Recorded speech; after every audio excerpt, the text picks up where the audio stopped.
राज्याचे माजी मुख्यमंत्री आणि सध्याचे उपमुख्यमंत्री एकनाथ शिंदे यांनी सत्तेत आल्यानंतर मोठ्या गाजावाजात योजना जाहीर केल्या होत्या। उद्धव ठाकरे यांच्या नेतृत्वाविरोधात बंड पुकारत त्यांनी शिवसेनेत मोठी फूट पाडली आणि मुख्यमंत्री पदाची सूत्रे हाती घेतली। कार्यकाळात शिंदे यांनी जलद निर्णय घेत जनतेला आकर्षित करणाऱ्या विविध योजनांची घोषणा केली। मात्र काही महिन्यांच्या आतच या योजनांची गाडी रुळावरून घसरताना दिसते। जाहीर झालेल्या अनेक योजना कागदावरच अडकल्या आहेत, तरी काहींची गती मंदावली आहे। त्यामुळे शिंदे यांच्या नेतृत्वाखालील गाजलेल्या योजनांना आता घरघर लागल्याचं राजकीय वर्तुळात बोललं जातंय। देवेंद्र फडणवीस यांच्या उपमुख्यमंत्री पदाखालील सरकारने आवश्यक निधी न दिल्याने एकनाथ शिंदे यांच्या मुख्यमंत्री पदाच्या कार्यकाळात सुरू झालेल्या योजनांवर गंडांतर येण्याची शक्यता निर्माण झाली आहे। मोठ्या दिमाखात जाहीर झालेल्या या योजना प्रत्यक्षात अंमलात येण्याऐवजी आता फक्त कागदावरच उरल्याचं स्पष्ट होतंय। अनेक प्रकल्प ठप्प झाले असून जनतेच्या अपेक्षांना तडा जात आहे। त्यामुळे शिंदे यांच्या महत्त्वाकांक्षी योजनांचे भविष्य धोक्यात आले।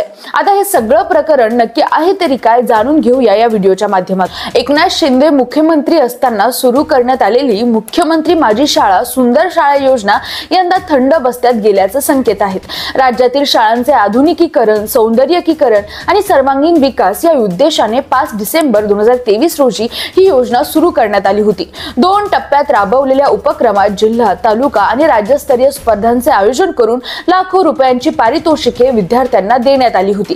त्यामुळे शिक्षक, विद्यार्थी आणि पालकांमध्ये या योजनेची मोठी चर्चा होती। मात्र यंदा ऑक्टोबर महिना उलटूनही या योजनेबाबत सरकारकडून कोणतीही अधिकृत घोषणा झाली नाही। त्यामुळे शिक्षण क्षेत्र आणि राजकीय वर्तुळात चर्चांना उधाण आले। शिंदे यांच्या कार्यकाळातील आनंदाचा शिधा योजना आधीच थांबलेली असून आता माझी शाळा सुंदर शाळा देखील त्या यादीत गेली आहे का असा सवाल उपस्थित होताना दिसतोय।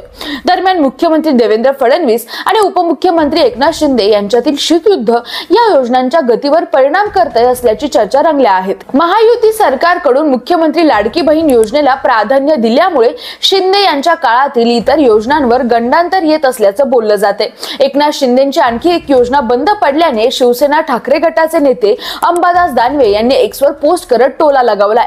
सामान्यांना कणभर लाभाची अपेक्षा असलेल्या योजना बंद करून देवेंद्र फडणवीस सरकारने आपल्या सहकाऱ्यांच्या निर्णयांवर फुल्या मारल्यात।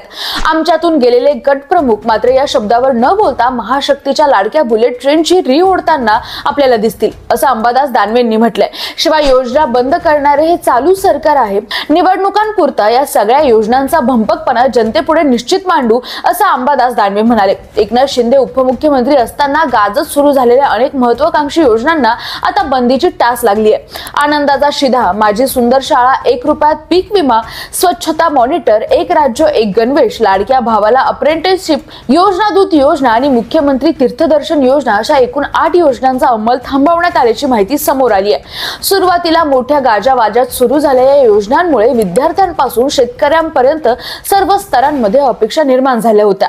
मात्र निधी अभावी आणि धोरणात्मक प्राधान्यक्रम बदलल्यामुळे या योजना आता कागदावरच थांबल्या आहेत। परिणामी जनतेत नाराजी वाढत असून राजकीय वर्तुळात शिंदे यांच्या महत्त्वाकांक्षी योजना थंड बसत्यात अशा चर्चांना उधाण आले।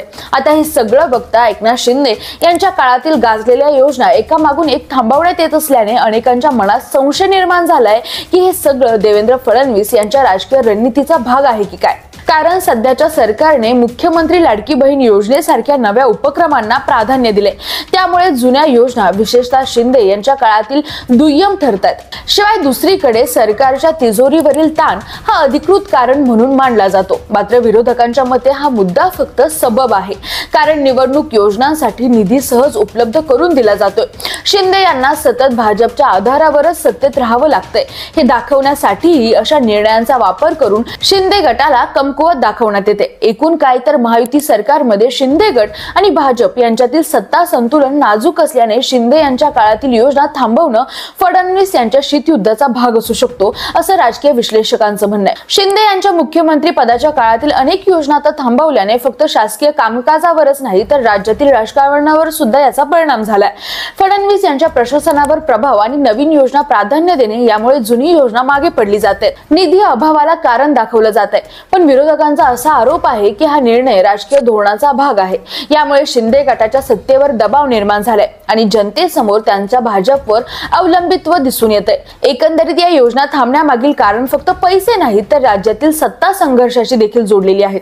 बाकी तुमचं यावर काय मत आहे कमेंट करून नक्की सांगा आणि सोबतच मराठी मंडईला सबस्क्राइब करायला विसरू नका। धन्यवाद।